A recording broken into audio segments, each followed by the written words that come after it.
இது தெற்கின் குரல். நான் டி அருள் எழிலர். ஆட்சிக்கு வந்த 100 நாட்களில் முதலமைச்சர் விஜய் அவர்களின் ஆட்சி பொதுமக்களின் அதிருப்தியையும் எதிர்ப்பையும் சம்பாதித்து வருகிறது. இந்நிலையில் கொளத்தூர் தேர்தல் முடிவுகள் தொடர்பாக முன்னாள் முதல்வர் மு.க.ஸ்டாலின் அவர்கள் நீதிமன்றத்தை நாடியுள்ளார். இது தொடர்பாக நம்மோடு பேசுவதற்காக ஊடகவியலாளர் சத்யராஜ் அவர்கள் இணைந்துள்ளார். அவரோடு பேசுவோம். வணக்கம். வணக்கம். இங்க 100 நாள் ஆட்சி விஜயோட ஆட்சி சோசியல் மீடியாவில் என்ன பொறுத்த வரைக்கும் நான் பார்க்குற அளவில் அன்பாப்புலர் ஆயிட்டு இருக்கு. அவங்க எவ்வளோ கிரேஸோட வந்தாங்க, அதை நம்ம கவனக்குறைவாக இருந்துட்டோம், அதை தப்பாக கணிச்சோம், அதெல்லாம் ஒரு பக்கம் இருந்தால் கூட இப்போ சோசியல் மீடியா டிஜிட்டல் பிளாட்ஃபார்மில் பார்த்தா அவ்வளோ எதிர்ப்பு இருக்குது விஜய். ஆமாம், மக்கள் மத்தியில் எப்படி இருக்குங்கிறது நம்ம அதை தொடர்ந்து பேசுவோம். இது போன்ற ஒரு சூழல்ல வட இந்தியாவில் என்ன காரணத்துக்காக ஃபேக் நியூஸ் பண்ண போறாங்க, அது எப்படி இருக்கு அந்த நியூஸ்? இந்த 100வது நாள் செலிப்ரேஷன் அப்படிங்கிறது தான் வட இந்தியாவினுடைய second part of fake news. First part of fake news இவங்க ஆட்சி அதிகாரத்துக்கு ஒரு வாரத்திலேயே அதை பரப்ப ஆரம்பிச்சாங்க. ஒரு வாரத்தில்? ஆமா, ஒரு வாரம் 10 நாட்களுக்குள்ளேயே ஆட்சி அதிகாரத்தில் இவங்க அந்த ஃபேக் நியூஸை பரப்ப ஆரம்பிச்சாங்க. இந்தியாவில் முதலா ஃபேக் நியூஸை ரொம்ப சக்சஸ்ஃபுல்லா பரப்புனது பாஜக தான், பிஜேபி தான். ஆமா, குஜராத் மாடல். அவங்கள்ட்ட நெருக்கவே முடியாதுங்க. குஜராத் மாடல் அப்படிங்கிறது நமக்கு எல்லாத்துக்குமே தெரிஞ்சது. அப்போ இந்த அளவுக்கு சோசியல் மீடியா ஒரு பெரிய கேம்பெயினிங் பிளாட்ஃபார்ம் கிடையாது, ஃபேஸ்புக் தான். அதுலயே அவங்க அதை சக்சஸ்ஃபுல்லா பண்ணாங்க. இவங்க வந்ததுக்கு பிறகு தமிழ்நாட்டில் இந்த 100 நாள் கேம்பெயினை அவங்க எவ்வளவு சக்சஸ்ஃபுல்லா பண்ண முயற்சி பண்ணாங்களோ அதுல ஒரு ஃபெயிலியர் இருக்கு. அதுக்கு ரொம்ப முக்கியமான காரணம் என்னன்னா, விஜயினுடைய எதிர்த்தரப்பா இருக்கக்கூடிய எல்லாருமே சோசியல் மீடியால இன்னைக்கு ஆக்டிவா இருக்காங்க. விழிச்சுக்கிட்டாங்க, ரொம்ப விழிச்சிட்டாங்க. இதுல எவனோ நம்ம கொஞ்சம் அசந்தம்டா வந்துட்டான்டா. ஆக்சுவலி நான் திமுக சார்பா இருக்கக்கூடிய சில டிஜிட்டல் பிளாட்ஃபார்ம்ல ஒர்க் பண்ணக்கூடிய நண்பர்கள்ட்ட கேட்டப்ப இதை ஒரு சின்ன ஒரு செகண்டா எங்களுக்கு சொல்லாம விட்டாங்க. இந்த இன்ஸ்டாவை கொஞ்சம் கவனிங்கன்னு சொல்லாம விட்டாங்க. அதை கவனிச்சிருந்தா இவங்க எல்லாம் ஒண்ணுமே கிடையாது அப்படிங்கிறாங்க. ஏன் அப்படின்னா, நானே இன்ஸ்டால ரொம்ப ஆக்டிவா இருக்கக்கூடிய ஒரு ஆள் தான். எனக்கு ஒரு 1.25 லட்சம் ஃபாலோவர்ஸ் இருக்காங்க. என் வீடியோஸ் எல்லாமே இன்ஸ்டால 1 லட்சம் போகும், எந்த வீடியோஸ் போட்டாலும். எனக்கு இருக்கக்கூடிய ஒரு பெரிய சிக்கல் என்ன அப்படின்னா, இவ்வளவு ஆக்டிவா இன்ஸ்டால இருந்தாலும் அந்த சர்க்கிள்குள்ள, அதாவது தாவேக்காவுக்கு ஒரு பபுள் இருக்கு, அந்த பபுள்குள்ள என்ன நடக்குதுன்னு நம்மளால கண்டுபிடிக்க முடியல. அதாவது கவனிக்காம இருந்தீங்க. அந்த ரெக்கமெண்டேஷன்ஸ் நமக்கு வரதே கிடையாது. இப்ப நம்ம இந்த விஷயத்தை நம்ம ரொம்ப துல்லியமா புரிஞ்சுக்கணும் அப்படின்னா, போன ஆட்சியில மெரினா பீச்ல ஒரு ஏர் ஷோ நடந்துச்சு. ஆமா, திடீர்னு மக்கள்லாம் கூடினாங்க. அப்படி ஒரு ஏர் ஷோ நடக்கிறதே எனக்கெல்லாம் சுத்தமா தெரியாது. அந்த ஏர் ஷோ குறித்து நிறைய செய்திகள் சோசியல் மீடியால தான் பகிரப்பட்டிருக்கு. கவர்மெண்டோட நிகழ்ச்சி தான், ஆனா சோசியல் மீடியால தான் பகிரப்பட்டுச்சு. அந்த ஏர் ஷோ அன்னைக்கு நான் கேஷுவலா டிவி பார்க்கும்போது, எதுக்கு இவ்வளவு மக்கள் மெரினால கூடியிருக்காங்க, ஸ்டாம்ப் நடக்குது, மயக்கம் போட்டு விழுந்துகிட்டு இருக்காங்க, இந்த நிகழ்ச்சி ஏர் ஷோன்னு ஒன்று நடக்கிறதே நம்ம கண்ணுக்கு தெரியாம காது கேட்காம போயிடுச்சு, இது எப்படி பாசிபிலிட்டி ஆச்சு அப்படிங்கறது நமக்கு அப்போ ஒரு ஆச்சரியமா இருந்துச்சு. அதை நம்ம கடந்து போயிட்டோம். அது உங்களோட பர்சனல் அல்காரிதத்துல இல்ல. அந்த பர்சனல் அல்காரிதம், நம்ம இவ்வளவு ஆக்டிவா ஃபேஸ்புக்ல இருக்கோம், இவ்வளவு ஆக்டிவா சோசியல் மீடியா இன்ஸ்டால இருக்கோம், ஆனா இது எக்ஸல் இருக்கும். ஆனா ஏன் இந்த விஷயம் தெரியல அப்படிங்கறது விட்டாச்சு. இது நடந்துருச்சு, எலெக்ஷன் வந்துச்சு, நம்ம எலெக்ஷன் என்ன நடந்துச்சுன்னு பார்த்தோம். இப்போ சமீபத்தில் இந்த மாசத்துல பாத்தீங்க அப்படின்னா, ஹிப்ஹாப் பாதி லோயலா காலேஜ் ஒரு ஜாப் ஃபேர் பிளான் பண்றாங்க. பயங்கரமான கூட்டமாயி நெரிசலாயிருது. அந்த பக்கம் ஃபினிக்ஸ் மால் நினைக்கிறேன், அவர் வர்றதா டிக்ளேர் பண்றாரு, பெரிய கூட்டம் வந்துருது. இந்த 2 நியூஸுமே நமக்கு சேரவே இல்லை. இப்படி ஒரு சம்பவம் நடக்குது அப்படிங்கிறது இப்படி நடந்து முடிஞ்சதுக்கு அப்புறம் தான் நமக்கு தெரியுது. அப்ப என்னன்னா, சோசியல் மீடியா அல்காரிதம் தனித்தனியா பேட்டர்னா ஆட்களை குரூப்பா பிரிச்சிருக்கு. இதுல ரொம்ப ஸ்மார்ட்டாக இந்த தாவேகா சார்ந்த ஆட்கள் எது மாதிரியான குரூப்ஸ் எல்லாம் இருக்கு அப்படிங்கறத ரொம்ப கவனமா பிரிச்சுக்கிட்டு அதுக்கு ஏத்த மாதிரி நியூஸை ஃபீட் பண்றாங்க. அதுல இவங்க வந்த உடனே இவங்க என்ன பண்ணாங்க அப்படின்னா, விஜய் ஆட்சி வந்ததுக்கு பிறகு முதலாக 2 லட்சம் ஆம குஞ்சுகளை காப்பாத்திருக்கோம் அப்படின்னு சொல்லி ஒரு பெரிய கேம்பெயின் மாசா பண்ணாங்க. நான் அந்த ஒரு போஸ்ட் கூட என்னால் பார்க்க முடியல. ஆனால் எனக்கு ஒரு நண்பர் அனுப்பிச்சார். இப்படி அவர் ஐடியில் வேலை பார்த்துட்டு இருக்காரு, இப்படி ஒரு விஷயம் எங்கள் குரூப்பில் சர்க்குலேட் ஆகிட்டு இருக்கு அப்படின்னு எடுத்து பார்க்கும்போது தேடி பார்க்குறேன். நானே ஒரு 40-50 பேஜஸில், அந்த 50 பேஜஸும் தாவேக்கா பேஜ் கிடையாது. அந்த 50 பேஜ் பார்த்தீங்கன்னா என்விரான்மெண்டல் சார்ந்து பேசக்கூடிய பேஜ். அந்த பேஜ் ஏதோ ஒரு வகையில் ஒரு ஊர் சார்ந்து பேசு, இப்போ பார்த்தீங்கன்னா விழுப்புரத்தில் இருக்கக்கூடிய ஒரு முக்கியமான ஒரு பேஜாக இருக்கும். இதில் அவங்க என்ன பண்ணுறாங்க அப்படின்னா, முதலாக ஆமை குஞ்சுகளை விஜய் அவர்கள் தான் கடல் எடுத்து விட்டு அதை காப்பாற்றுறாரு அப்படின்னு பயங்கரமான கேம்பெயின் நடந்துச்சு. நம்ம அப்படி ஒரு நியூஸே நம்ம கண்ணுக்கு படலை. இப்போ எனக்கு ரொம்ப வியப்பா, என்ன இவ்வளவு மாஸ் கேம்பெயின். கீழே போய் கமெண்ட்ஸ் எல்லாம் படிச்சு பார்த்தா, மனிதர்களுக்கு மட்டுமல்ல அனைத்து உயிர்களுக்குமான ஆட்சி இது அப்படின்னு சொல்லி பயங்கரமா பரப்புனாங்க. இதுதான் அவங்க வந்து எனக்கு தெரிஞ்ச ஆட்சி அதிகாரத்துக்கு வந்து நமக்கு தெரியாம இந்த சர்க்கிளில் பொலிட்டிக்கலா ஆக்டிவா இருக்கக்கூடிய குரூப்புக்கு சார் இந்த மாதிரி ஒரு ஒரு செய்தி இப்போ என்ன பொறுத்த வரைக்கும் இது போன்ற செய்தி என்ன ஆச்சரியமோ அதிர்ச்சிக்கோ உள்ளாக்காது. ஏன்னா இந்த ஆமையை வளர்த்து கடல்ல விழுறதுங்கிறது காலகாலமா காலகாலமா நடந்துட்டு இருக்கு.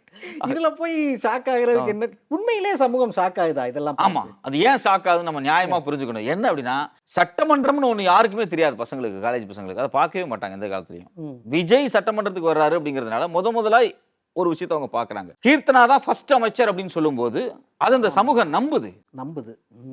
நாம அதை வந்து கலாய்க்கிறோம், என்ன இப்படி இருக்கானுங்க அப்படின்னு வியப்புல நம்ம வந்து சிரிக்கிறோம். ஆனா அதுதான் யதார்த்தமான உண்மை. அவங்களுக்கு உண்மையிலே இதுக்கு முன்னாடி இருந்த கீதா ஜீவனையோ இல்ல மத்த எந்த அமைச்சரையும் அவங்களுக்கு தெரியாது, யாரையுமே தெரியாது, தமிழ்நாட்டு வரலாறே அவங்களுக்கு தெரியாது, எதுவுமே தெரியாது. ஆனா அவங்க வந்து அதை நம்புறாங்க. ஒருவேளை கீர்த்தனா அவர்கள் தான் தமிழ்நாட்டுடைய முதலமைச்சர். அதுல ஒரு 10% தான் இது பொய்ன்னு அவனுக்கு தெரியும். 90% அதை அவன் நம்பக்கூடிய ஒரு நபரா இருக்கான். அவன் பாலிடிக்ஸை வந்து முதலா பாக்குறான். ஸ்கூல்ல இருந்து வந்து பாலிடிக்ஸை சோசியல் மீடியா வழியாக அவனுக்கு கொடுக்கக்கூடிய ஃபீடின் வழியாக அவன் பாக்குறான். ஸோ அப்போ இது வந்து தமிழ்நாட்டில் எலெக்ஷனுக்கு முன்னாடி ரொம்ப சின்சியராக பண்ணியிருக்கிறாங்க. நம்மளால அதை அசஸ் பண்ண முடியல. நம்ம அந்த இடத்துல யாரை சொல்ல வரேன் அப்படின்னா தாவேகாவுக்கு எதிர்த்தரப்பு இருக்கக்கூடிய எல்லாத்தையும் சொல்ல வரேன். அது அதிமுகவாக இருக்கலாம், திமுகவாக இருக்கலாம், கம்யூனிஸ்டுகளாக இருக்கலாம், விசிகாவாக இருக்கலாம், இது இல்லாமல் பொது சமூகங்களாக இருக்கலாம், ஊடகங்களாகவும் இருக்கலாம். ஏன் அப்படின்னா ஊடகங்கள் கூட இதை எதிர்பார்க்காத ஒரு வெற்றியாக தான் நம்ம பார்க்குறோம். ஊடகங்கள் வந்து ஒரு சில சேட்டலைட் ஊடகங்கள் வந்து தாவேகாவுக்கு நேரடியாக வேலை பார்த்தாங்க, அது நமக்கு தெரியும். ஆனால் நீங்கள் வந்து இதை யாருனாலையுமே அசஸ் பண்ண முடியல அப்படின்னா செக்டார் வைஸாக பிரித்து வேலை பார்த்துருக்குறாங்க அப்படிங்கிறத நாம இப்பதான் புரிஞ்சுக்கிறோம். இப்போ ஏன் புரிஞ்சுக்கிறோம்னா இப்போ வடநாட்டில் இவங்க எப்படி பரப்புறாங்க அப்படிங்கிற வீடியோஸை பார்க்கும்போது தான் நமக்கு புரியுது எப்படி பரப்புறாங்க. இப்போ வடநாட்டில் பார்த்தீங்கன்னா இப்போ நீங்கள் ஒரு இஸ்லாமியராக இருந்தீங்க அப்படின்னா உங்களுக்கு ஒரு ஃபீடு வரும், அந்த நியூஸ் ஃபீடு வரும். அதில் என்ன வரும் அப்படின்னா தமிழ்நாட்டில் விஜய் அவர்கள் ஆட்சி அதிகாரத்துக்கு வந்த உடனேயே அனைத்து மசூதிகளுக்கும் இலவச மின்சாரம், அந்த மசூதியில் இருக்கக்கூடிய இஸ்லாமிய குருமார்களுக்கு மாதந்தோறும் ஒரு மினிமம் சம்பளம் 25,000 இமாம்களுக்கு சம்பளம் அப்படின்னு வந்து இஸ்லாமிய குரூப்புகளுக்குள்ள ரொம்ப வைரலா பரவுது. அதை இஸ்லாமியரே பேசுறாரு.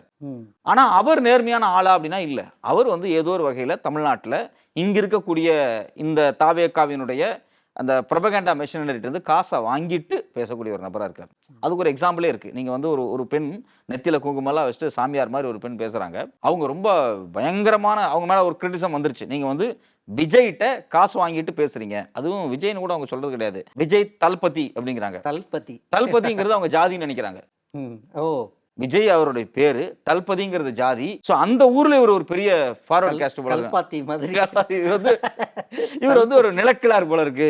அந்த ஊர்ல ஒரு பெரிய ஒரு காஸ்ட். ஏன்னா நீங்க வந்து இப்போ நான் வந்து டெல்லி எல்லாம் போனப்போ நண்பர்களோட பேசிட்டு இருக்கும்போது என் ஃப்ரெண்டு ஒருத்தன் பேர் ஜார்ஜ் கிங்ஸ். அவன் வந்து அங்க ஒரு பெரிய நிறுவனத்தில் ஒர்க் பண்ணான். ஜார்ஜ் கிங்ஸ் அப்படிங்கும்போது கிங்ஸ்னா என்ன ஒரு மன்னர் பரம்பரை நினைச்சிட்டாங்க போல இருக்கு. என்னை விட்டுட்டு அங்கே கேஷுவலா சொன்னான். ஆக்சுவலி என்னன்னா நாம அதை கேஷுவலா நம்ம வந்து ரொம்ப நார்மலா எடுத்துக்கணும். ஆனா இது அங்க உண்மை. அது அவங்க வந்து பேருக்கு பின்னாடி இருக்கக்கூடிய ஒரு டைட்டில் வந்து அவங்க ஒரு கேஸ்டா எடுத்திருக்காங்க. நம்ம பேர் நம்ம வந்து போய் என் பேர் சத்யராஜ்னு சொன்னா உங்க பேருக்கு பின்னாடி இருக்கக்கூடிய அந்த டைட்டில் என்ன அப்படிங்கிறது தெரிஞ்சுக்கிறது அவங்க ரொம்ப விருப்பப்படுவாங்க. அது இயல்பா நடக்கும். நீங்க ஐஐடியில் படிச்சாலும் சரி, எங்க சென்ட்ரல் யூனிவர்சிட்டி போனாலும் சரி, ஒரு பேருக்கு பின்னாடி நம்ம என்ன டைட்டில் இருக்கும் அப்படின்னு பார்ப்பாங்க. நம்ம ஊர்ல மட்டும் தான் பேருக்கு பின்னாடி டைட்டிலே கிடையாது. ஸோ இப்போ விஜய் குறித்து அங்கே பரப்பப்படக்கூடிய விஷயம் விஜய் தல்பதி தல்பதிங்கிறது ஒரு பெரிய கேஸ்ட் போல இருக்கு அப்படின்னு அவர் வந்து நினைக்கிறாங்க. ஸோ இப்படி ஒரு விஷயம் வந்து பரப்பப்படுது. அந்த சாமியார் பெண் வந்து அவங்க மேல ஒரு கிரிட்டிசம் வருது. நீங்க வந்து விஜய்கிட்ட வந்து காசு வாங்கிட்டு நீங்க பேசுறீங்க அப்படின்னு சொன்னப்போ அந்த பெண் ஓப்பன் சேலஞ்ச் பண்றாங்க. என்னுடைய தலைமுடியிலிருந்து கால் நகம் வரைக்கும் என்னை யாரும் எதுவும் பண்ண முடியாது, நான் வந்து சுத்தமானவன், ஏன்னா நான் ஒரு பைசா கூட வாங்கல அப்படிங்கிற மாதிரி அவங்க ஒரு ஆர்குமெண்ட் வச்சுட்டு வீடியோ போடுறாங்க. அது பயங்கர வைரலா போகுது. நம்ம ஊரை சார்ந்த தமிழ்நாட்டை சார்ந்த ஒரு தம்பி என்ன பண்றாரு, அந்த பெண்கிட்ட வந்து ஒரு அட்வர்டைஸ்மெண்ட் கொடுக்குறாரு. இதை பத்தி நீங்க ஒரு அட்வர்டைஸ்மெண்ட் கார்டு போடுங்க, பேசுங்க அப்படிங்கிறப்ப நான் 20,000 பே பண்றேன் அப்படின்னு சொல்லி ஒரு சேட் பண்றாரு. 20,000 எனக்கு பத்தாது அப்படிங்கிற மாதிரி ஒரு ஆர்குமெண்ட் நடக்கிறப்ப இந்த ஆடுக்கு எவ்வளவு வாங்குனீங்க, அதே பேமெண்ட்டை நான் ஃபிக்ஸ் பண்ணிடுவோம் அப்படின்றப்ப அதுக்கு நான் 75,000 வாங்கியிருக்கிறேன் ஒரு வீடியோக்கு அப்படிங்கிறாங்க. ஒரு ரீல்ஸுக்கு 7 ரீல்ஸ் போட்டிருக்காங்க. ஸோ அப்போ அவன் அதை எல்லாத்தையும் ஸ்கிரீன்ஷாட் எடுத்து மொத்தமாக வெளியிட்டானே. அது வந்து பயங்கர எவ்வளோ வியூஸ் ஆயிருக்கு. அதெல்லாம் வந்து மில்லியன் கணக்கான வியூஸ் போயிருக்கு. நம்மளால ரெண்டாவது ப்ரமோட் பண்ணுவாங்க பேஜை. இப்போ நீங்கள் வந்து இப்போ இந்த பேஜில் நான் போடுறேன், அது போட்டாலே 1 லட்சம் 2 லட்சம் போகுது அப்படின்னா அந்த பேஜை இதே டீம் ப்ரமோட் பண்ணி கொடுக்கும், பே பண்ணி ப்ரமோட் பண்ணி கொடுக்கும் அந்த டீம். ஸோ இங்கேயே பார்த்தீங்கன்னா சில ஊடகவியலாளர் வந்து திடீர்னு பார்த்தீங்கன்னா ஒரு இதுக்கு முன்னாடி இருந்த அரசை வந்து அவதூறா பேசிக்கிட்டே இருப்பாங்க. நான் பார்த்துருக்கேன். எந்த விதமான பேஸ் டாக்குமெண்ட்ஸை எல்லாம் பேசுவாங்க. அவங்க வீடியோ மட்டும் திடீர்னு வைரலாக மாறும் அந்த ஒரு நாளில். அப்போ நம்ம அதை போய் என்னென்ன ஆய்வு பண்ணி பார்க்கும்போது அந்த குறிப்பிட்ட வீடியோவுக்கு அவங்க ப்ரமோஷன் பண்ணுவாங்க. ஸோ அது மாதிரி பேஜஸை இவங்களே ஹேண்டில் பண்ணி ப்ரமோட் பண்ணுறாங்க. தமிழ்நாட்டில் எலெக்ஷனுக்கு முன்னாடி பல பேஜஸ், பல யூடியூப் பேஜஸில், பல ஃபேஸ்புக் பேஜஸில், இன்ஸ்டா பேஜஸை வந்து தன்னுடைய கட்டுப்பாட்டுல இங்க இருக்கக்கூடிய தாவேகா சார்ந்த ஒரு நிறுவனம் நேரடியாக கையில் எடுத்துக்கொண்டு அதை அவங்க மெயின்டைன் பண்ணியிருக்காங்க. Roots. Roots, voice of common. So அப்போ என்ன நடக்குது அப்படின்னா, அந்த பெண் வந்து இவங்கள்ட்ட காசு வாங்கிட்டு அந்த வீடியோ போடுறாங்க. அப்போ நீங்க ஒரு முஸ்லீம் ஆடியன்ஸுக்கு மொத்தம் அது போய் சேருது. ஒரு பக்கம் ஒரு தலித் பெண் இருக்காங்க. விஜய் தளபதி அப்படிங்கிறது ஒரு தலித் சமூகத்தினுடைய பேர், ஒரு ஜாதி. விஜய் ஒரு அடிப்படையில் ஒரு தலித் சமூகத்திலிருந்து வந்திருக்கிறார். இது வந்து தலித்துகளை கவர் பண்றதுக்கு. அந்த பெண்ணு பின்னாடி ஒரு அம்பேத்கர் போட்டோ வச்சுட்டு அந்த பெண் வந்து பேசுறாங்க.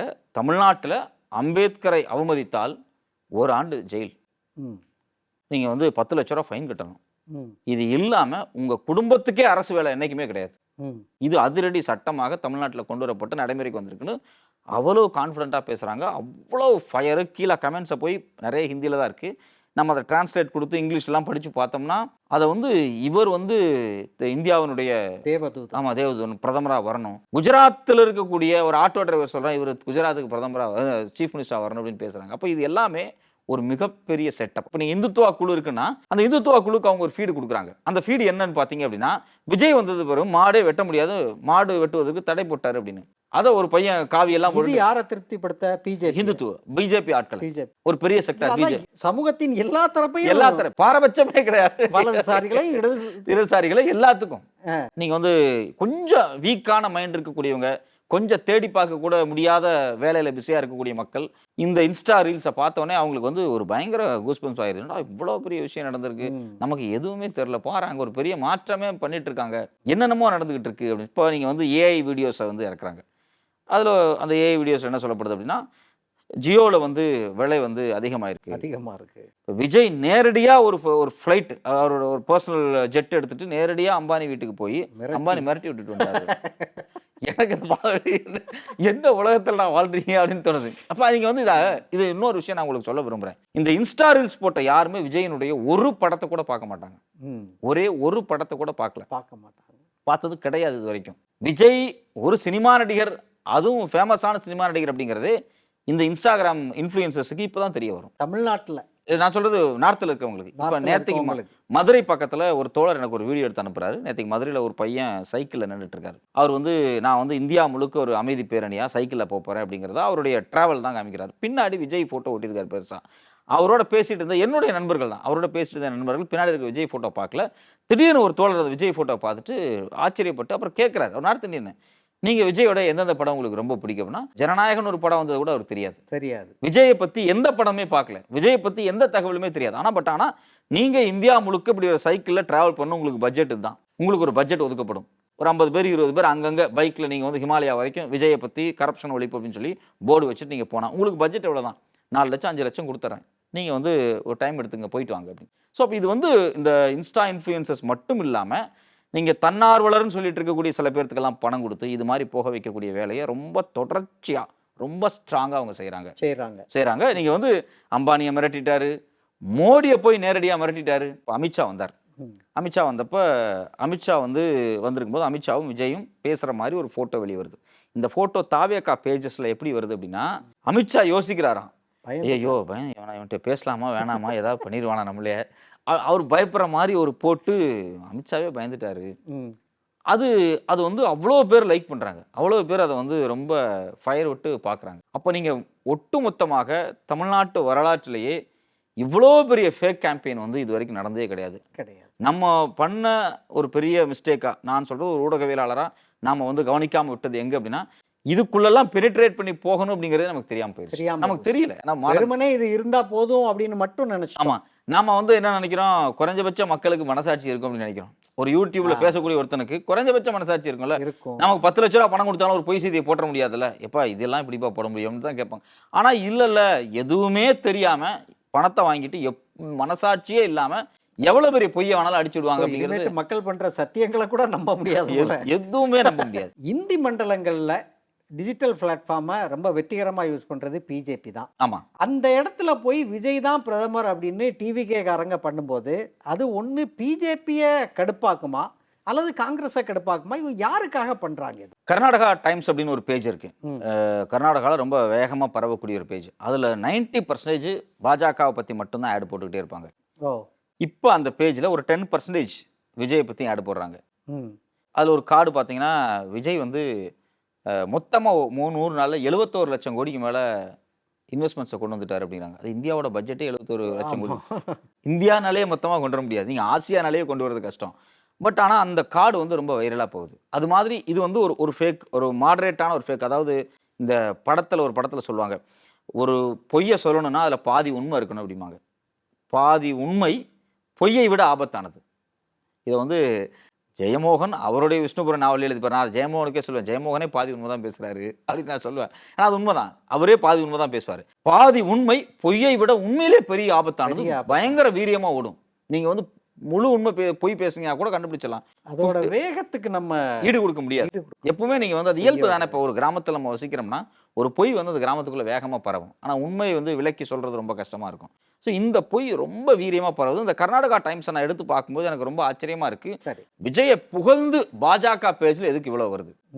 அதே இது நான் சொல்றது கர்நாடகா டைம்ஸ் அப்படிங்கிறது ஒரு பேஜ் தான். நீங்க இது மாதிரி பாஜக ஆதரவு பேஜ்ல எக்கச்சக்கமாக விஜய் குறித்து பாசிட்டிவான தகவல்கள் நிறைய போடப்பட்டுக்கிட்டே இருக்கு. சரி, நாம எல்லாம் என்ன நினைச்சிட்டு இருக்கோம், இது பாஜகவுக்கான டார்கெட்டு, இங்க இருக்கக்கூடிய பேசிட்டு இருக்காங்க, பாஜகவே வீழ்த்த போறாரு, மோடியவே ஓட விட போறாரு அப்படின்னு. ஆனா இது அப்படி நம்ம பார்க்க வேண்டிய அவசியம் கிடையாது. இப்பதான் காங்கிரஸ் 2 நாளா பயப்படுறாங்க. இவங்க ஏன் தொடர்ச்சியா விஜய் பிஎம் பேசிட்டு இருக்காங்க? எதுக்கு, என்ன அஜெண்டா தான் இவங்க வச்சிருக்காங்க? அமித்ஷா சந்திப்புக்கு பிறகு ஆமா, என்ன அஜெண்டா தான் இவங்க வச்சிருக்காங்க ஒண்ணுமே புரியலையே அப்படின்னு அவங்க வந்து ஒரு கன்ஃபியூஷன் இருக்காங்க. என்னை பொறுத்த வரைக்கும் இந்த 29 தேர்தலில் பாஜக திரும்பவும் 2/3 மெஜாரிட்டியை நோக்கி நகர்வதற்கு இந்தியா கூட்டணியை வந்து ஒரு குழப்பத்துல ஒரு கலைச்சி விட்டுறணும் அப்படிங்கிறதுல வந்து அதுல ராகுல் தானே முக்கியமான ஒரு நபராக பார்க்கப்பட்டு இருக்காரு. அவரை காலி பண்றதுக்காக ஒரு அஜெண்டாவை திட்டமிட்டு இவங்க வேலை பார்க்கறாங்களோ அப்படின்னு எனக்கு தோணுது. மேபி இருக்கலாம். தமிழ் திமுக கூட்டணியையுமே அப்படிதான் கிட்டத்தட்ட வச்சாங்க. அதே மாதிரி இந்தியா கூட்டணியும் இப்போ இந்தியா கூட்டணியும் கலைச்சு விட்டுறணும். இது வந்து ஒரு பாஜகவினுடைய அஜெண்டா. இப்ப நீங்க வந்து பாஜக ரொம்ப நாள் ட்ரை பண்ணுச்சு. தமிழ்நாட்டில் இந்த இந்தியா கூட்டணி அவ்வளவு ஸ்ட்ராங்கான ஒரு கூட்டணியா இருந்துச்சு. திமுக அடிப்படையில் ஒரு சித்தாந்த ரீதியான ஒரு ஸ்ட்ராங்கான ஒரு கட்சி. திமுகவினுடைய சித்தாந்த முகம் எல்லாத்துக்குமே வந்து ரொம்ப கான்ஃபிடென்ட்டா இருந்துச்சு. இப்போ இதை உடைச்சிட்டோம்னா இந்தியாவுக்கு கான்ஃபிடன்ஸ். நீங்க வந்து திமுகவை உடைக்கிறது தமிழ்நாட்டுக்கு மட்டும் கிடையாது, இந்த கூட்டணியை உடைக்கிறது இந்தியாவினுடைய நம்பிக்கையை சிதறடிக்கிறது தான். இப்போ என்னன்னா, இப்போ திமுகவே அந்த கூட்டணியில சரியா ஒட்ட மாட்டேங்கிறாங்க, இல்லாம போயிட்டா அப்புறம் அவங்கள்ட்ட என்ன ஒரு மதச்சார்பு கொள்கை இருக்க போகுது அப்படின்னு உண்மையிலே இருக்கு. ஏன்னா வந்து நீங்க வந்து வேற எல்லா கட்சிகளையும் விட இந்தியாவில் ஐடியாலஜிக்கலாக 1900 நீதி கட்சி ஆட்சி அதிகாரத்துக்கு வந்ததிலிருந்து இன்னைக்கு திமுக அரசு 2025 ஒரு ஆட்சி முடிவு காலம் வரைக்கும் பார்த்தீங்கன்னா ஒரு பெரிய சித்தாந்த போராட்டத்தை நடத்தியிருக்கு. இன்னும் சொல்ல போனால் நாம் வந்து கலைஞர் பீரியடை நம்ம பார்த்துருக்குறோம். ஆனால் என்னை பொறுத்த வரைக்கும் கலைஞர் பீரியடை விட ரொம்ப வைப்ரண்டான பொலிட்டிக்கலான ஒரு டிஸ்கஷன் வந்து ஸ்டாலின் சார் பீரியட்ல நிச்சயமா பயங்கரமான பொலிட்டிக்கல். இது வந்து டெல்லியா தமிழ்நாடாங்கிற ஃபைட் அப்படிங்கிறது சாதாரண, இது வந்து பெரியார் போட்ட சண்டை, இது வந்து நீதி கட்சி போட்ட சண்டை, சுயமரியாதை இயக்கம் போட்ட சண்டை. அந்த சண்டையை திருப்பி நம்ம முன்னாடி கொண்டு வந்து காமிச்சாங்க. முன்னோர்களே பேச தயங்கினது அல்லது பேசலாமா அப்படின்னு யோசித்து பேசினது. அப்போ இது வந்து இந்த ரிவைவ் பாலிடிக்ஸை வந்து நான்லாம் இன்னும் சொல்ல போனா அவ்வளவு ஸ்ட்ராங்கான ஒரு திமுக காரன்னு வெளியே அவ்வளவு சொல்லிக்க மாட்டோம். ஓட்டு போடுவோம் அது ஆனா இல்ல இவ்வளவு பெரிய பாலிடிக்ஸ் நடக்குதுடா, நாங்கெல்லாம் வந்து திமுக ஆதரவாளர்னு ஒரு மனதில் சொல்ற அளவுக்கு.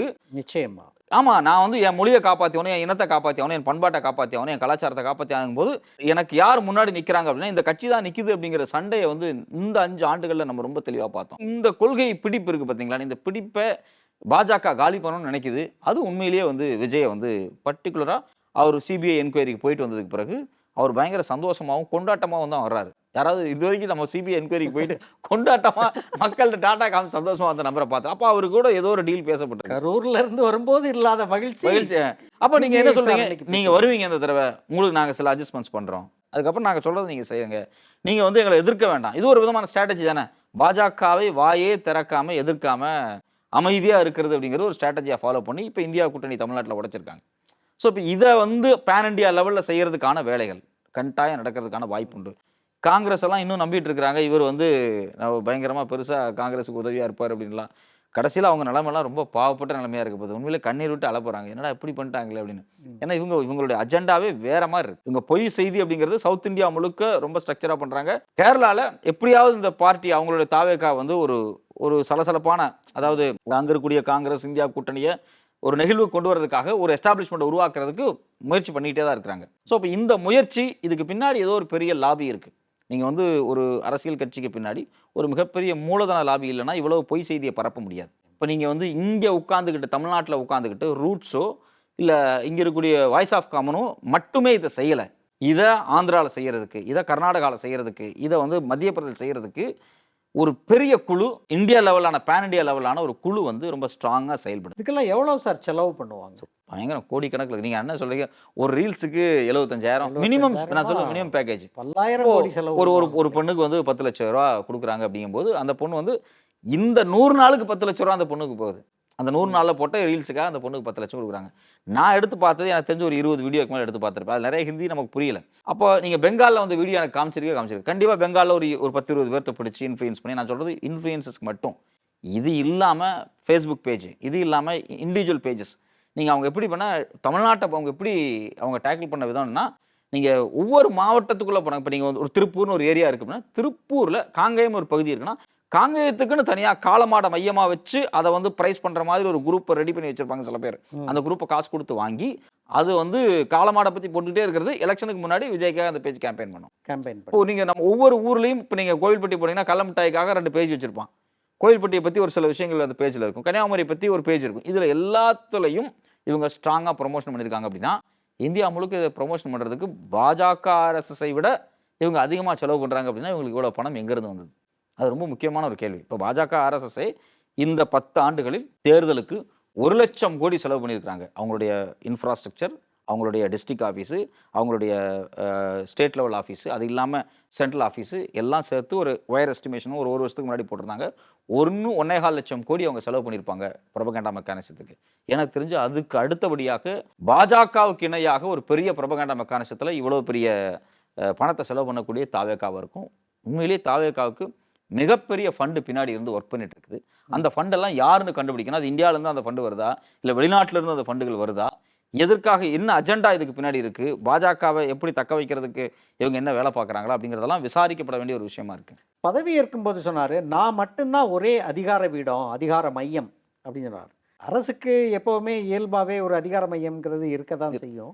இந்த அரசோட அதிகார மையம்ங்கிறது ஒன்று இருக்குதோ அப்படின்றது பரவலாக தெரியுது. நீங்கள் எப்படி பார்க்குறீங்க? ஆமாம் சார், இதுக்கு ஒரு பெரிய அதிகார மையம் இருக்கிறத நான் ஃபீல் பண்ணுறேன். ஏன்னா செக்ரட்டரியேட்டில் விஜய் கூட படித்த ஜான் ஆரோக்கியசாமி அவர் தான் ஸ்ட்ராட்டஜிஸ்டாக வேலை பார்த்துருக்காரு. இது இல்லாமல் விஷ்ணு ரெட்டி, அனில் ரெட்டி, இவங்க. ஆமாம், இந்த ஜோதிடர் வெற்றி அவர் ரொம்ப முக்கியமான ஆள். வெற்றி இல்லாமல் இப்போ நீங்கள் வந்து இந்த இதில் ரொம்ப ஆச்சரியமான விஷயம் என்னென்னா, தமிழ்நாட்டில் அனில் ரெட்டியவோ இல்லை விஷ்ணு ரெட்டியவோ ஒரு போஸ்டிங் கொடுக்கும்போது அதை ஆந்திராவில் இருக்கக்கூடிய, தெலுங்கானாவில் இருக்கக்கூடிய ஊடகங்கள் வரவேற்று எழுதுறாங்க.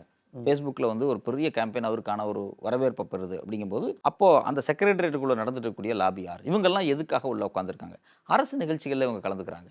கேபினெட் மீட்டிங் நடக்குது சார். கேபினெட் மீட்டிங்கில் வந்து அனில் ரெட்டி இருக்கார், விஷ்ணு ரெட்டி இருக்கார். எதுக்கு அவர் இருக்கார்? நீங்கள் வந்து ஒரு ரகசிய காப்பு பிரமாணம் எடுக்கும்போது அரசனுடைய தகவல்களை பாதுகாக்க வேண்டிய பொறுப்பு இருக்கு இல்லையா ஒரு முதலமைச்சருக்கு. ஆனால் அவர் வந்து அரசு பதவியில் இருக்கிறாரா இல்லையானே தெரியாத ஒரு நபர். இது வரைக்கும் டாக்குமெண்ட் பியூராக வெளியே வரல. நீங்கள் வந்து இந்த அரசு எவ்வளோ ஒரு மோசமானது அப்படிங்கிறதுக்கு ஒரு ஆச்சரியம் என்னென்னா, இவங்க அந்த வெற்றி அவர் மட்டும்தான் அவருடைய டாக்குமெண்ட் மட்டும்தான் முதல்ல வெளியே வருது. அவர் வந்து அரசு பதவிக்கு அவர் கொடுக்கப்படுது, அவர் ஸ்பெஷல் டியூட்டிக்கு வர்றாரு, அவரது டாக்குமெண்ட் மட்டும் ரிலீஸ் ஆகுது. நீங்கள் வந்து டெல்லிக்கு சிறப்பு பிரதிநிதி போட்டாங்க, அந்த டாக்குமெண்ட்டை அவங்க ரிலீஸ் பண்ணலை, அஃபீஷியலாகவும் வரல. அந்த டாக்குமெண்ட்டை நைனா நாகேந்திரன் ரிலீஸ் பண்ணுறாரு, அவருக்கு டெல்லியில் இன்ஃப்ளூயன்ஸ் பண்ணி அவர் ரிலீஸ் பண்ணுறாரு. நீங்கள் இது மாதிரி இந்த ஜெகதீஷ் பழனிசாமி அந்த பையன் வந்து அவருடைய பிறந்த நாளுக்கு விஜய்க்கு ஏதோ வாழ்த்து போடும்போது எனக்கு இவ்வளோ ஒரு போஸ்ட்டு கொடுத்துருக்கீங்கன்னா அவர் வெளியே போகிறார். அப்போது தமிழ்நாட்டினுடைய முதலமைச்சர் ரகசிய காப்பு பிரமாணம் எடுத்த ஒரு முதலமைச்சர் கான்ஸ்டியூஷனல் போஸ்ட்டில் இருக்கக்கூடிய ஒரு நபரை சுற்றி இருக்கக்கூடிய ஒரு லாபி குரூப் பார்த்தீங்கன்னா ரொம்ப ரகசியமாக இயங்குது. அது அஃபீஷியலாக வெளியே எதையுமே சொல்லலை. தான் இதெல்லாம் பண்ண போகிறோம், நாங்கள் இந்த போஸ்டிங் எங்களுக்கு கொடுத்துருக்குறாங்க அப்படிங்கிறது எதையுமே சொல்லலை. நீங்கள் வந்து அவருக்கு வெற்றி ஜோதிடருக்கு முதல்ல கொடுத்தாங்க பார்த்தீங்களா, நான் ஃபஸ்ட்டு கொடுத்தோன்னே ஒரு பெரிய எதிர்ப்பு வந்துருச்சு. ஆனால் இப்போ திருப்பி போஸ்டிங் போட்டால் எதிர்ப்பு வராது. ஏன்னா ஒரு கன்வின்ஸ் பண்ணிட்டு இருக்காங்க மக்கள் ஒரு கன்வின்ஸ் பண்ண ட்ரெயின் பண்ணுறாங்க. ஆமாம், இப்போ இவர் எந்த இடத்துக்கு போகிறாரு, யார் இந்த வெற்றி எந்த இடத்துக்கு போகிறாரு அப்படின்னா, இப்போ 4 நாளைக்கு முன்னாடி ராவ் அவருடைய கட்சியினுடைய மகள் கவிதா வந்து நேரடியாக இந்த வெற்றியை வந்து வீட்டில் வந்து பார்க்குறாங்க. ஏன்னா அவங்க ஒரு பார்ட்டி ஆரம்பிச்சிருக்கிறாங்க தெலுங்கானாவில். ஆமாம், தெலுங்கானாவில். அப்போ இது என்ன நடக்குது அப்படின்னா, நீங்கள் வந்து இவங்களுடைய லாபி அப்படிங்கிறது சவுத் இந்தியாவை மையமாக வைத்து இவரை வச்சு ஒரு பூமை கிரியேட் பண்ணணும் அப்படின்னு ஒரு பெரிய லாபி ஒர்க் பண்ணுறாங்க. அடிப்படையில் இது ஒரு ஃபேக் லாபி. நீங்கள் வந்து இவர் ஒரு போலியான ஒரு மனிதர், இவருக்கு எந்த அரசியலுமே தெரியாது. 6 மணிக்கு மேலே இவர் அவுட் ஆஃப் ரீச். இன்னைக்கு வரைக்கும் அவர் வந்து அமித்ஷாவை பார்க்க வர அன்னைக்கு மட்டும்தான் 6 மணிக்கு மேலே அவர் வந்திருக்காரு. இந்த 100 நாளில் விஜய் 6 மணிக்கு மேலே எந்த நிகழ்ச்சியில் இருந்திருக்காரு அப்படிங்கிறது ஒரு அவுட் ஆஃப் ரீச்சாக இருக்கும். எந்த இடத்துலையுமே வந்து தகவல் இருக்காது. ஆனால் வட இந்தியாவில் பரப்பின ரீல்ஸை நான் பார்க்குறேன். 21 மணி நேரம் ஒர்க் பண்ணுறாரு. அவர் 3 மணி நேரம் தான் தூங்குறாரு. 21 ஹவர்ஸ் ஒர்க் பண்ணுறாரு. ஒரு பெண்ணுக்கு ஒரு பிரச்சனை அப்படின்னா விசாரணையே கிடையாது, துப்பாக்கி சூடு தான் அப்படின்னு பரப்புறாங்க. ஸோ இது எல்லாமே அவருக்கு நேரடியாக மெசேஜ் வருது. அவர் வந்து வாட்ஸ்அப் வச்சிருக்காரு, 2-3 நம்பர் வச்சிருக்காரு. அவர் நம்பருக்கு நேரடியாக வருது. லஞ்சம் வாங்குறவங்க குறித்த டீட்டெயிலாம் வருது. இதெல்லாம் எதுக்கு சொல்கிறாங்க அப்படின்னா, விஜய் 24 ஹவர்ஸும் ஆன்லைனில் இருக்காரு, டியூட்டியில் இருக்காரு, அவர் அப்ரோச் பண்ண முடியும் அப்படின்னு. ஆனால் அவர் அப்படி கிடையாது. அவர் 6 மணிக்கு க்ளோஸ் பண்ணிட்டு போயிறாரு. 6 மணிக்கு மேலே எல்லா விவகாரங்களையுமே, கட்சி விவகாரம், நான் சொல்ல 6 மணிக்கு மேலே ஒட்டுமொத்தமாகவே எல்லா விவகாரங்களையுமே ஒரு பெரிய லாபி குரூப் செக்ரட்டரியேட்டில் உட்காந்து பண்ணிட்டு இருக்கு. எங்கே டெண்டர் விடணும், யாரை டிரான்ஸ்ஃபர் பண்ணணும், எங்கே அதிகாரிகள் வரணும், எல்லாத்தையுமே ஒரு குரூப் உள்ளே உட்காந்து ரொம்ப தைரியமாக செய்கிறாங்க. அதான் ரொம்ப வேதனையாக இருக்குது. இப்போ நீங்கள் வந்து காலங்காலமாக இத்தனை முதலமைச்சர் உட்கார்ந்திருந்த அறையை மாற்றி நாமக்கல் மாளிகைக்கு மாறணும், 11வது ஃப்ளோருக்கு போகணும் அப்படிங்கிற அஜெண்டா என்ன அப்படின்னா, விஜயை யாருமே சந்திக்கக்கூடாது. இப்போவே யாரும் அவர் சந்திக்க அலோவ் பண்ண மாட்டாங்க. இதில் என்னென்னா, அவர் இருக்கக்கூடிய அறை ரொம்ப கன்ஜஸ்டடாக இருக்குது, எல்லோரும் வர்றாங்க, மினிஸ்டர்ஸ் பார்க்கணும் போகணும் அப்படிங்கும்போது எப்படி இவர் வந்து பனையூர் வீட்டில் வந்து தனி அறையில் இருக்காரோ, அதே போல் பட்னப்பாக்கம் வீட்டில் அந்த பென்ட்டில் வந்து பீச் வியூ, அது ஒரு பெரிய pent house, beach view pent house, அதில் இப்படி உட்காந்தோம்னா பீச் அடி பார்க்கலாம். அது மாதிரி வந்து இந்த செட்டப்பை 11வது அந்த 10வது மாடியில் அவங்க பண்ணுறாங்க. அவர் இப்படி ஒரு 5 கோடி ரூபா செலவு பண்ணி அப்படி உட்காந்து அவர் வந்து அவர் யாரும் பார்க்க வரக்கூடாது. அவர் காலையில் வந்தார் அப்படின்னா அவர் சாப்பிடுவார், ரெஸ்ட் எடுப்பார், ஏதோ 4 ஃபைலில் கையெழுத்து போடுவார். அவர் உட்காந்து அந்த பீச் வியூவை பார்த்துட்டு உட்காந்துருக்கணும் அப்படிங்கிறதுக்காகவே இவங்க செட்டப் போடுறாங்க. அப்போ என்னன்னா, இவர் எந்த வேலையுமே செய்கிறது கிடையாது. வேற ஒரு பெரிய லாபி குரூப் உட்காந்து வேலை செய்யுது. அவங்க லாபியும் ஏற்கனவே செக்ரட்டரியேட்டில் இருக்கக்கூடிய ஆஃபீஸரும் ஒன்றா சேர்ந்து வேலை பார்க்குறதுக்கு இடம் பத்தலை. ஸோ அதனால் இன்னும் அந்த முதலமைச்சர் அலுவலகத்தை விரிவுபடுத்தி அவங்க ஒரு டீம் உள்ளே உட்காந்துருக்கும், ஐஏஎஸ் ஆஃபீஸர் ஒரு டீம் உட்காந்துருப்பாங்க. இவங்க 2 பேருக்கு இடையில முரண்பாடு ஏற்பட ஆரம்பிச்சிருச்சு. சில பத்திரிகைகள் அதை தகவலை வந்து கசிய விட்டுட்டு இருக்காங்க. பெரிய பஞ்சாயத்து 2 டீமுக்குள்ளே போயிட்டு இருக்கு. இங்கே இருக்கக்கூடிய செக்ரட்டரியேட்டில் இருக்கக்கூடியவங்க ஒரு கருத்து சொல்கிறாங்க, ஐஏஎஸ் ஆஃபீஸர் ஒரு கருத்து சொல்கிறாங்க, அந்த பக்கம் இருக்கக்கூடியவங்க ஒரு கருத்து சொல்கிறாங்க. இது ஒரு பெரிய முரண்பாடு ஓடுது. இதெல்லாம் எங்கே போய் முடியும்னா, தமிழ்நாட்டினுடைய வளர்ச்சியை பின்னுக்கு இழுத்துருவாங்க. அது நமக்கு வெளிப்படையாக தெரியுது. தமிழ்நாட்டினுடைய வளர்ச்சியை பின்னுக்கு இழுத்து கொண்டு போய் ஒன்றுமே இல்லாமல் ஒரு 5 வருஷம் அந்த தமிழ்நாட்டை வந்து ஒரு பொருளாதார ரீதியாக ரீல்ஸ் மட்டுமே இருக்கும். நிறைய ரீல்ஸ் இருக்கும். இது வந்து திமுகவுக்கு எப்பவுமே இருக்கக்கூடிய ஒரு சேலஞ்சாக தான் நான் பார்க்குறேன். எந்த காலத்திலையுமே பார்த்தீங்க அப்படின்னா, திமுகவுக்கு எதிர்த்தரப்பாக இருக்கக்கூடியது ஒரு பெரிய கவர்ச்சிகர பிம்பமாகவே இருக்கும். ஒரு பெரிய ஒரு புனித பிம்பம் கட்டி அமைக்கப்பட்டுட்டே இருக்கும். திரு அம்மையார் ஜெயலலிதா அவர்கள் குற்றவாளி என்று நீதிமன்றத்தால் தண்டனை கொடுக்கப்பட்டவர். ஆனால் இன்னைக்கு வரைக்கும் பார்த்தீங்கன்னா அவங்க மேலே ஒரு புனித பிம்பம் இருந்துகிட்டே இருக்கும். இப்போ இந்த புனித பிம்பங்களை பெருசாக உருவாக்கி வச்சிருப்பாங்க. இந்த புனித பிம்பங்கள்கிட்ட மக்கள் ஏமாறுவாங்க. அந்த புனித பிம்பங்கள் அவங்கள நசுக்கும், அவங்கள கஷ்டப்படுத்தும், அடிக்கும், தொந்தரவு பண்ணும், சாப்பாடு இல்லாமல் பண்ணும். கடைசியில் யார் இருக்கிறாங்க அப்படிங்கும்போது நம்ம தாய் வீடு இருக்குது, திமுக ஓட்டு போடுவோம் அப்படின்ட்டு வருவாங்க. இது வந்து இயல்பாக நடக்கக்கூடிய விஷயம். ஒரு கவர்ச்சிக்கும் ஒரு யதார்த்த அரசியலுக்கும் உள்ள ஒரு வித்தியாசம். திமுகவை எப்பவுமே இதே மாதிரி ஆளுகள்கிட்ட போய் அடி வாங்கிட்டு திருப்பி வந்து திமுக ஓட்டு போடுவாங்க. இல்லை எப்படியாவது காப்பாற்றி விட்டுருங்க. அப்புறம் திமுக ஒரு பிரீத்திங் பீரியட் வந்து எல்லா கம்ஃபர்ட்டையும் ஏற்படுத்தும், எல்லா இன்வெஸ்ட்மெண்ட்டையும் கொண்டு வரும், எல்லா விஷயத்தையும் சரி பண்ணுவாங்க. திருப்பி என்ன பண்ணுவாங்கன்னா, அது மாதிரியான ஒரு கவர்ச்சியை மக்களுக்கு பிடிக்கும். அவர் 5 வருஷம் அவர் நல்லா டான்ஸ் ஆடுறாரு, அவருக்கு 5 வருஷம் ஓட்டு போடுவோம் அப்படிங்கிற ஒரு மனநிலைக்கு போவாங்க. ரிலாக்ஸான மனநிலை. ஆக்சுவலி வந்து இது வந்து திமுக வந்து இப்போ இந்த 5 வருஷம் ஆகக்கூடிய டேமேஜை அடுத்த 5 வருஷம் திமுக வந்து சரி பண்ணும். அதே ஒரு பெரிய வேலையாக இருக்குது திமுகவுக்கு. வந்து ஒரு வருஷம் ஃபைலில் எடுத்து என்ன இப்படி பண்ணி வச்சுருக்காங்க, எல்லாம் சரி பண்ணி அதை ரெடி பண்ணி அந்த வண்டியை ஓட வச்சுருவாங்க.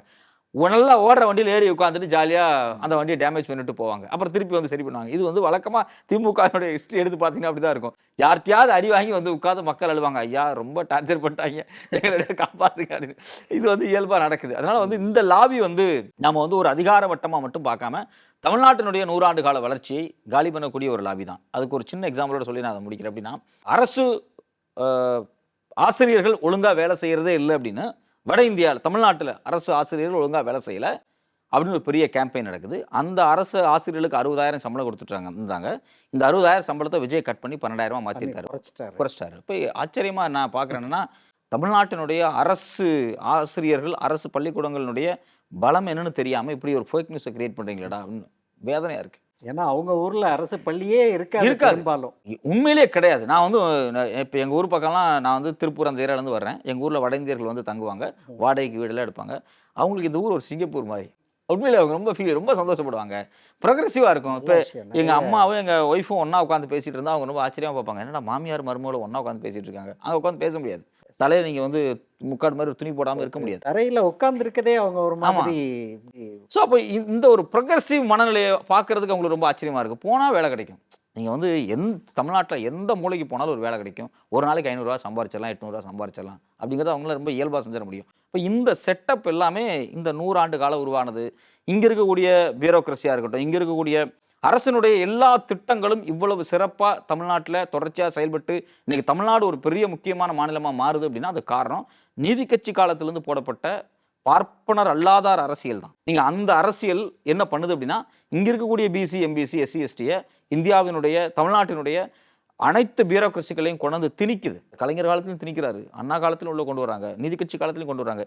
இது மாதிரி பார்ப்பனர் அல்லாத சமூகம் உள்ள வந்ததுனால தான் கலைஞர் ஒரு திட்டம் கொண்டு வந்தாலும் சரி, அண்ணா ஒரு திட்டம் கொண்டு வந்தாலும், ஜெயலலிதா ஒரு திட்டம் கொண்டு வந்தாலும் திட்டம் நடைமுறைக்கு வருது. இதை லல்லு பிரசாத்னால செய்ய முடியல. இன்னைக்கு வரைக்கும் பீகார் பியூரோக்ரஸிங்கிறது உயர்ஜாதி பியூரோக்ரஸி தான். ஆமாம், அடிபட்ட மக்களுக்கு ஒரு திட்டம் கொண்டு வந்து அங்கே தூக்கி எறிஞ்சிட்டு போயிட்டே இருப்பாங்க, பட்ஜெட்லாம் வராது சார்ன்றாங்க. ஆனால் இன்னைக்கு அது நடக்குது அப்படின்னா இந்த ஓபிசி, எஸ்சி, எஸ்டி மக்கள் தான்.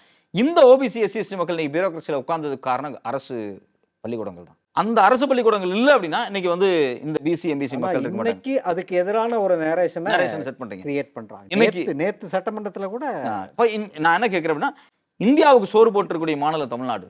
ரொம்ப பெருமையாக சொல்லலாம். 8 லட்சம் கோடி நாம வரி கொடுத்தா 3 லட்சம் கோடி தான் திருப்பி வருது. 5 லட்சம் கோடி நம்ம நார்த்துக்கு கொடுத்துக்கிட்டு இருக்கோம். இது இந்த கவர்மெண்ட் ஸ்கூல்னால தான் சாத்தியப்பட்டுச்சு, இந்த கவர்மெண்ட் கல்லூரிகள்னால தான் சாத்தியப்பட்டுச்சு. நம்ம அரசு ஆசிரியர்கள் தான் அதை சாதிச்சு காட்டினாங்க. 10 பேர்த்துல ஒருத்தர் மிஸ்டேக்காக இருப்பாங்க. அது இயல்பாக எல்லா ஊர்லேயும் நடக்கிறது தான். ஐஎஸ்ஆர்ஓவில் இத்தனை சேட்டலைட் பறக்குது அப்படின்னா அங்கே இருக்கக்கூடிய எல்லா தமிழர்களும் அரசு பள்ளிக்கூடத்துலேருந்து படிச்சுட்டு போனவங்க தான். ஒரு பெரிய பட்டியலே எடுத்து பார்த்தாலும் தெரியும். அப்போது இவ்வளவு ரொம்ப ரொம்ப நீதி கட்சி வந்த உடனே தென்னிந்தியா முழுக்க கிட்டத்தட்ட 40-50 பிரைமரி ஸ்கூல்ஸை உருவாக்குனாங்க. நீதி கட்சி வரலாற்று ரொம்ப முக்கியமான விஷயம். அது ஒட்டுமொத்தமாக திருவாங்கூர் சமஸ்தானம் அல்லாத கேரளாவாக இருக்கட்டும், கர்நாடகாவாக இருக்கட்டும், ஆந்திராவாக இருக்கட்டும், தமிழ்நாடாக இருக்கட்டும், எல்லாம் ஒரிசா வரைக்கும் எல்லா மாநிலத்திலையும் அது திறக்கப்பட்டுச்சு. அதனுடைய நீட்சி இன்னைக்கு வரைக்கும் இவ்வளோ வேகமாக காமராஜர் காலத்தில், கலைஞர் காலத்தில் பள்ளிக்கூடங்கள் அவ்வளோ திறந்துருக்கிறாங்க. அரசு பள்ளிக்கூடங்கள் அவ்வளோ ஆசிரியர்கள் வந்திருக்கிறாங்க. சிறப்பான ஒரு கல்வி கட்டமைப்பு இருக்குது நம்மகிட்ட. அந்த கல்வி கட்டமைப்பினுடைய எதிரொலி தான் இன்றைக்கி நம்மளுடைய மிகப்பெரிய வெற்றி. ஆனால் இதை கொச்சைப்படுத்தி, இதை கேவலப்படுத்தி, இது ஒரு வீடியோ போடுறது, நார்த் இந்தியாவில் நம்மளை பற்றி தப்பாக பரப்புறது. சட்டமன்றத்தில் நேற்று முன்னாள் உயர்கல்வித்துறை அமைச்சர் திரு செலீன் அவர்கள் வந்து அற்புதமாக பேசினார். மரிய வில்சன் சொன்ன கருத்துக்களுக்கெல்லாம். அவருக்கு பிரைவேட் காலேஜ் வச்சிருக்காரு, அவர் காலேஜை ப்ரமோட் பண்ணிக்கிறாரு சட்டமன்றத்தில் உட்காந்து. அது வந்து ரொம்ப கரெக்டாக, இப்படிலாம் பேசாதீங்க, ரொம்ப கரெக்டாக சொன்னார். ஸோ அப்போது நம்ம பெருமைகளை, நம்மளுடைய சாதனைகளை, நம்மளுடைய வரலாறை வட இந்தியாவில் தவறாக சொல்லி கேவலப்படுத்தி நாங்கள் வந்து எல்லாத்தையும் சரி பண்ணிட்டு இருக்கோங்கிற ஒரு பேட் இமேஜையும் இந்த தமிழ்நாட்டு மேலே அவங்க உருவாக்கிட்டே இருக்காங்க. இது ஒரு பெரிய ஆபத்தானது தான். வெவ்வேறு கேள்விகளுக்கு ரொம்ப ஆழமாக பதில் சொன்னீங்க. ரொம்ப நன்றி சார்.